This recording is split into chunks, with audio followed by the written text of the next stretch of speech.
Ito naman po guys, 1,000 ang kilo. Mga binilad. Yan mga guys, at papunta po pala kami ngayon ng sitio Madalunot. Maghahanap po kami ngayon ng ng pusit. Yung mga binilad. Dito po kami ngayon dadaan sa makipot na kalsada. Oh. Meron pong mga kabataan dito guys, oh. Hello. Naghahakot daw po sila ng mga kawayan. Ano yung ngaran tayo? Dennis. Ha? Dennis. Dennis. Unoy. At John Paul. Oh, okay. Naghahakot daw sila ng kawayan. Ano nyo ito tayo? Usok. Ah, usok.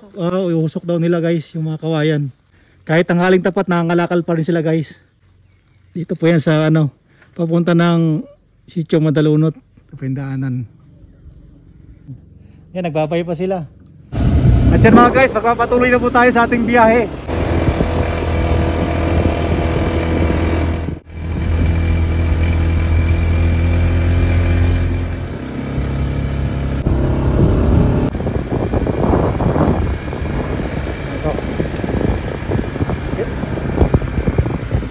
So ito po yung medyo delikado na daanan kasi pababa.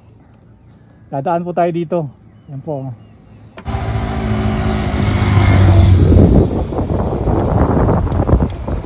Kailangan talaga mabagal yung magpapatakbo mo ng motor. Kasi delikado dito. Tingnan nyo po yung daan, no?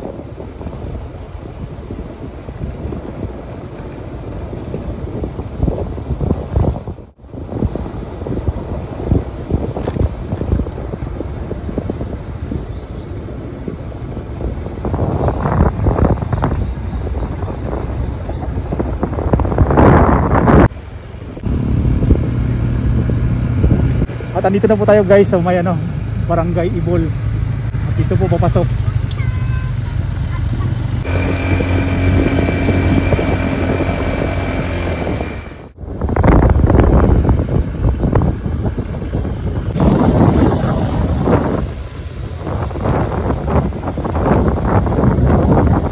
Ayan po guys yung Sitio Kalbasa.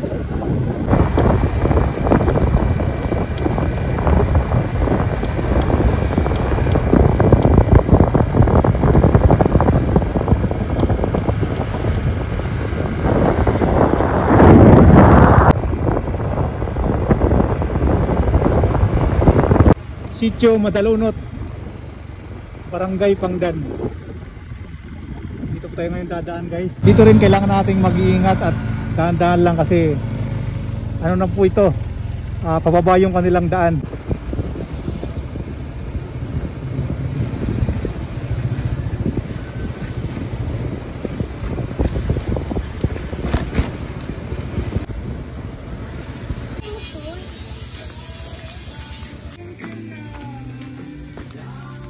Meron pong mga nakabila dito guys, oh.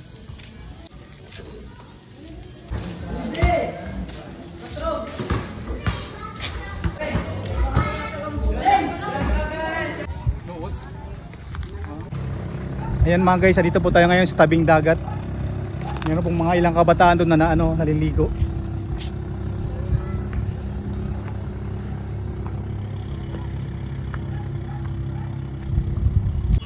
Meron nga dito guys mga mga konting nakabilad na pusit, ayan oh. Medyo kakaunting nga lang daw yung mga binilad na pusit nila. Yun naman po mga isdang sapsap. Yan. Nabubulad na pala eh.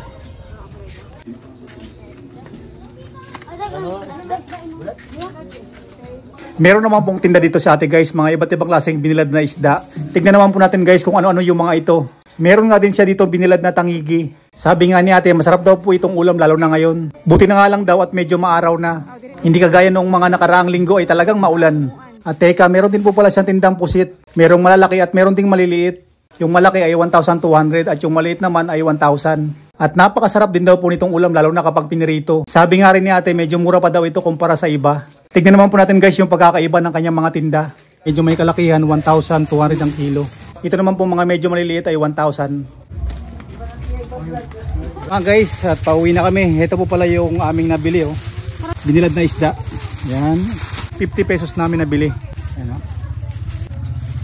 Iba't ibang klaseng isda po ito guys. Ito po yung 180. Medyo malalaki po kasi ito. Yung mga binilit na pusit. Siya dito sa may eco bag, tapos dito sa U-box para po hindi mangamoy.